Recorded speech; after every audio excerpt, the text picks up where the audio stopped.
ፕሬዝዳንት ዶናልድ ትራምፕ የኢራኑ ከፍተኛ መሪ አያቶላህ አሊ ካሚኔ መገደላቸውን አስመልክቶ እንኳን ሞቱ የሚል ጠንከር ያለ መግለጫ መስጠታቸው ተሰማ። ጠቅላይ ሚኒስትር ሞዲ የአሜሪካና የእስራኤል ኢራን ላይ ከተደረገ የጋራ ጥቃት በምዕራብ እስያ የተከሰተውን ግጭት ማስቆም አስፈላጊ መሆኑን በድጋሚ ገለጹ።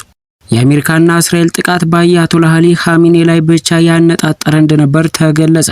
ሂዝቦላህ ሚሳኤልና ሰው አልባ አውሮፕላኖችን ወደ እስራኤል ማስወንጨፉን አስታወቀ። ይህንን ተከትሎም እስራኤል በሊባኖስ ከሚገኙ ከ50 በላይ ከተሞችና መንደሮች ነዋሪዎቿ ለቀው እንዲወጡ አሳሰበች። የአሜሪካው ኤፍ-15 የጦር ጀት በኩዌት ተከሰከሰ።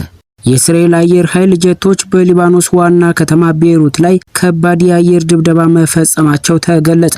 ውድ የአልቦ ዜና ተከታታዮች የዕለቱ አርዕስተ ዜናዎች ናቸው። ቀጥለን በዝርዝር እናሰማችኋለን። ላይክ፣ ሼር፣ ሰብስክራይብ እያደረጋችሁ እንድትከታተሉን በአክብሮት እንጋብዛለን።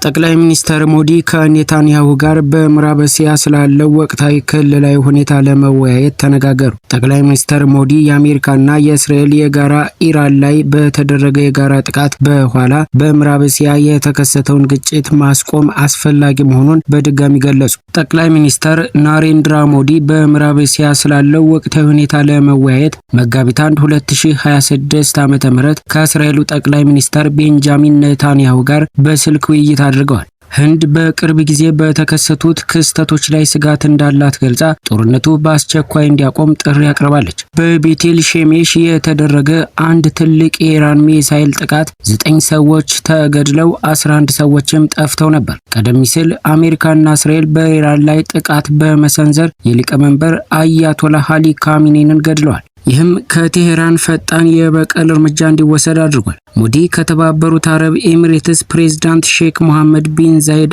አል ናህያን ጋር ተነጋግረው በቀጠለው ግጭት ወቅት ከሀገሪቱ ጋር ያላቸውን አጋርነት ገልጸዋል። ጠቅላይ ሚኒስትር ናሬንድራ ሞዲ እሁድ መጋቢት 1 2026 ከእስራኤል ጠቅላይ ሚኒስትር ቤንጃሚን ኔታንያሁ ጋር በስልክ ውይይት አድርገዋል። ጠቅላይ ሚኒስትር ሞዲ በኤክስ አካውንታቸው ላይ እንዲህ ሲሉ ጽፈዋል። በቅርብ ጊዜ በተከሰቱት ክስተቶች የህንድን ስጋት ገልጸዋል። እናም የሲቪሎችን ደህንነት ቅድሚያ እንዲሰጠው አጽንኦት ሰጥተዋል። ህንድ የጦርነት ቀድሞ ማስቆም አስፈላጊነትን እንደገናም ታስታውሳለች። ጠቅላይ ሚኒስትር ናሬንድራ ሞዲ እሁድ መጋቢት 1 2026 ምሽት ከተባበሩት አረብ ኤሚሬትስ ፕሬዝዳንት ሼክ መሐመድ ቢን ዛይድ አል ናህያን ጋር ተነጋግረው በባህረ ሰላጤው ሀገራት ላይ የተፈጸሙትን ጥቃቶች አውግዘዋል። ህንድ በእነዚህ አስቸጋሪ ጊዜያት ከተባበሩት አረብ ኤሚሬትስ ጋር በመተባበር ትቆማለች። እሁድ መጋቢት 1 2026 በማዕከላዊ የእስራኤል ከተማ ቤት ሼሜሽ ላይ የተፈጸመ የኢራን ሚሳኤል ጥቃት ቢያንስ 9 ሰዎችን ገድሎ 11 ሰዎች እንደጠፉም ፖሊስ አስታውቋል። ጦርነቱ ከጀመረበት ጊዜ ጀምሮ በአገሪቱ ውስጥ እጅግ ገዳይ በሆነው ጥቃት አሜሪካና እስራኤል ቅዳሜ የካቲት 28 2026 በኢራን ላይ የተሰነዘረ ጥቃት ከፍተኛውን መሪ አያቶላህ አሊ ካሚኔን ገድለው ከቴሄራን ፈጣን የበቀል እርምጃ እንዲወሰድ አድርጓል። ይህም እስካሁን ድረስ እንደቀጠለ ይታወቃል። ሲአይኤ እና ሞሳድ በኢራን የአሜሪካና የእስራኤል ጥቃት በአያቶላህ አሊ ካሚኔ ላይ ብቻ ያነጣጠረ እንደነበር ተገለጸ። የአሜሪካው የስለላ ተቋም ሲአይኤ እና የእስራኤሉ ሞሳድ የኢራኑን ጠቅላይ መሪ አያቶላህ አሊ ካሚኔን የዕለት ተዕለት እንቅስቃሴ ለወራት ሲከታተሉ ቆይተው በቴህራን በሚገኝ የመንግስት ህንፃ ውስጥ ከከፍተኛ የጦር መሪዎች ጋር የሚሰበሰቡበትን ትክክለኛ ጊዜ ማግኘታቸውን ዘግቧል። ሲአይኤ እና ሞሳድ ቅዳሜ ጠዋት በቴህራን በሚገኝ ህንፃ ውስጥ አያቶላህን ጨምሮ ከፍተኛ ወታደራዊ መሪዎች እንደሚሰበሰቡ ለዋሽንግተንና ለቴል አቪቭ መረጃም አቀብለዋል። አሜሪካና እስራኤል ጥቃቱን በምሽት ለመፈጸም አቅደው የነበረ ቢሆንም ከመረጃው መገኘት በኋላ ጥቃቱ ወደ ቅዳሜ ጠዋት ተዘዋውሯል። የጥቃቱ ትዕዛዝ እንደተሰጠ የእስራኤል ተዋጊ ጀቶች ለ2 ሰዓታት ያህል በመብረር ከጠዋቱ 3 ሰዓት ተኩል ላይ በቴህራን የሚገኘውን ኢላማ በረጅም ርቀት ሚሳኤሎች ደብድበዋል።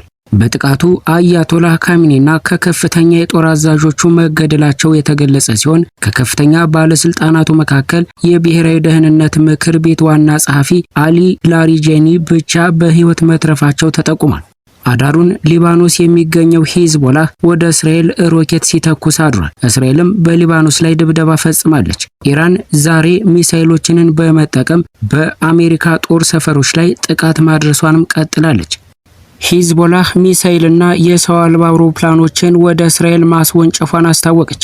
እስራኤል በሊባኖስ ከሚገኙ ከ50 በላይ ከተሞችና መንደሮች ነዋሪዎቿ ለቀው እንዲወጡ አሳሰበች። የእስራኤል ጦር በሊባኖስ ጥቃት እየፈጸመ መሆኑን የሚገልጽ መግለጫ ከሂዝቦላህ መውጣቱን ተከትሎ ቡድኑ ከሊባኖስ ወደ እስራኤል ሚሳኤሎችንና ሰው አልባ አውሮፕላኖችን በመጠቀም ጥቃት መፈጸሙን አረጋግጧል። ቡድኑ የኢራንን ከፍተኛ መሪ አሊ ካሚኔን መግደላቸውን ተከትሎ የበቀል እርምጃ መውሰዱን ይፋ አድርጓል። የእስራኤል ጦር እንደገለጸው የተወነጨፈው ሚሳኤል በእስራኤል ግዛት ውስጥ በሚገኙ ክፍት ቦታዎች ላይ ወድቋል። የፖለቲካና ወታደራዊ ቡድን የሆነው ሂዝቦላህ ከኢራን ጠንካራ ድጋፍ ያለው ሲሆን የእስራኤልን የመኖር መብት ይቃወማል። እስራኤል በሊባኖስ ከሚገኙ ከ50 በላይ ከተሞችና መንደሮች ነዋሪዎቿ ለቀው እንዲወጡ በመግለጽ ይህንን ካልተገበሩ ጥቃት እንደሚደርስባቸውም አስጠንቅቃለች። በተለያዩ ቦታዎች ያሉ ሰዎች ቢያንስ 1000 ሜትር ርቀት ተጉዘው ወደ ክፍት ቦታዎች መሄድ አለባቸው። ለደህንነታችሁ ሲባል ቤታችሁን በአስቸኳይ ለቃችሁ ቢያንስ 1000 ሜትሮች ርቃችሁ ከመንደሮቹ ወደ ክፍት ቦታዎች መሄድ አለባችሁ ሲል ከእስራኤል የወጣው ማስጠንቀቂያ አመላክቷል። ከሂዝቦላህ አባላት ተቋማት ወይም ወታደራዊ ንብረቶቹ አጠገብ ያለ ማንኛውም ሰው ሕይወቱን አደጋ ላይ ጥሏል ሲል መረጃው አክሎ ገልጿል። ፕሬዚዳንት ዶናልድ ትራምፕ የኢራኑ ከፍተኛ መሪ አያቶላህ አሊ ካሚኒ መገደላቸውን አስመልክቶ ጠንከር ያለ መግለጫ ሰጥተዋል። ፕሬዚዳንቱ በመግለጫው ካሚኔን በታሪክ ውስጥ ከታዩ እጅግ ክፉ ሰዎች አንዱ ሲሉ የገለጹ ሲሆን የእርሳቸውን መወገድ ለኢራን ሕዝብ ብቻ ሳይሆን ለታላቁ አሜሪካና በካሚኔ ደም መጣጭ ቡድን ጉዳት ለደረሰባቸው የዓለሙ ሀገራት ሁሉ ፍትህ የሰፈነበት እርምጃ መሆኑን ገልጸዋል። ፕሬዚዳንቱ በመግለጫቸው ያሰፈሯቸው ዋና ዋና ነጥቦች የሚከተሉት ናቸው። ስለ ግድያውና ስለ ክትትል ስርዓቱ ትራምፕ እንደገለጹት ካሚኔ የአሜሪካን የደህንነት መረጃና እጅግ የረቀቁ የክትትል ስርዓቶችን ማምለጥ አይችሉም ነበር ብለዋል። ይህ ጥቃት ከእስራኤል ጋር በቅርበት በመተባበር የተከናወነ መሆኑን የጠቆሙት ፕሬዚዳንቱ ካሚኔም ሆኑ አብረውት የነበሩ ሌሎች መሪዎች እርምጃውን ለመከላከል ያደረጉት ሙከራ እንዳልነበረም ገልጸዋል። ይህ አጋጣሚ የኢራን ሕዝብ ሀገሩን መልሶ ለመረከብ የሚያስችለው ታላቅ ዕድል መሆኑንም አብራርተው ገልጸዋል። ፕሬዝዳንቱ የኢራን አብዮታዊ ዘበኛ IRGC የጦር ኃይሉንና የፖሊስ አባላት ውጊያውን ለማቆም ፍላጎት እንዳላቸውና የምህረት ጥያቄ እያቀረቡ መሆኑንም ተናግረዋል። እስራኤል ቤይሩት ላይ በይፋ ጥቃት ሰነዘረች። የእስራኤል የአየር ኃይል ጀቶች በሊባኖስ ዋና ከተማ ቤይሩት ላይ ከባድ የአየር ድብደባ መፈጸማቸው ተገለጸ። እስራኤል ይህንን ጥቃት የሰነዘረችው የሊባኖሱ ታጣቂ ቡድን ሂዝቦላህ በሰሜን እስራኤል ሃይፋ አቅራቢያ በሚገኘው የጦር ሰፈሯ ላይ የሮኬትና የድሮን ጥቃት መሰንዘሩን ተከትሎ ነው። እስራኤል በቤይሩት ብቻ ሳይሆን በደቡብ ሊባኖስ መንደሮችና በምስራቃዊው የቤጋ ሸለቆ መጠነ ሰፊ ጥቃቶችን እያካሄደች መሆኑ ተዘግቧል።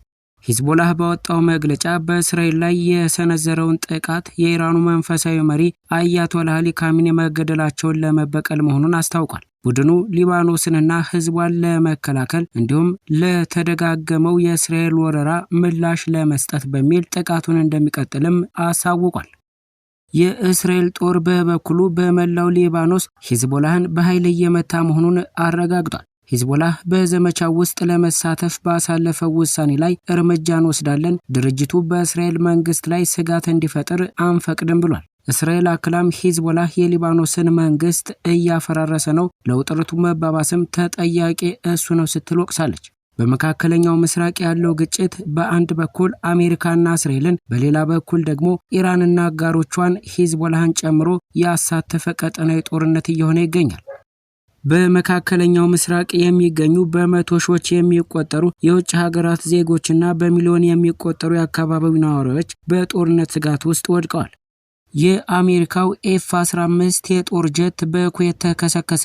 ዛሬ ሰኞ የካቲት 23 ቀን 2018 ዓ.ም አንድ የአሜሪካ አየር ኃይል ንብረት የሆነ F-15E ስትራይክ ኤግል የጦር ጀት በምዕራብ ኩዌት መከስከሱ ተሰምቷል። እንደ መጀመሪያ ገለጻ የጦርነት ጀቱ አብራሪ አውሮፕላኑ መሬት ከመምታቱ በፊት በፓራሹት ለቆ በመውጣቱ ለጥቂት ከሞት ተርፏል ተብሏል። በማህበራዊ ሚዲያ ላይ የሚዘዋወሩ ምስሎች እንደሚያሳዩት ፓይለቱ በአካባቢው የነበሩ የኩዌት ሲቪሎች እርዳታ ተደርጎለት ቀላል ጉዳት የደረሰበት ሲሆን በአሁኑ ወቅት በሆስፒታል የሕክምና ክትትል እየተደረገለት ይገኛል። የአደጋው መንስኤ እስካሁን በይፋ ባይታወቅም አውሮፕላኑ በቴክኒክ ብልሽት ወይም በስህተት በተተኮሰ የጸረ አውሮፕላን ሚሳኤል ሳይመታ እንዳልቀረ ግምቶች እየተሰጡ ይገኛሉ። የአሜሪካው ማዕከላዊ እዝ ሴንትኮም በአደጋው ዙሪያ ዝርዝር ምርመራ መጀመሩን የገለጸ ሲሆን በቀጣይ ይፋዊ መግለጫ እንደሚሰጥ ይጠበቃል። ይህ ክስተት የተከሰተው በመካከለኛው ምስራቅ ያለው ቀጠናዊ ውጥረት በከፍተኛ ሁኔታ በጨመረበት ወቅት መሆኑ ጉዳዩን ዓለም አቀፍ ትኩረት እንዲያገኝ አድርጎታል። ውድ የአልቦ ዜና ተከታታዮች የሰዓቱ ዜናዎች እነዚህ ነበሩ። በሌላ መረጃ እስክንገናኝ ድረስ ላይክ፣ ሼር፣ ሰብስክራይብ እያደረጋችሁ ቻናላችንን እንድትቀላቀሉ በአክብሮት እንጠይቃለን። መልካም ቀን።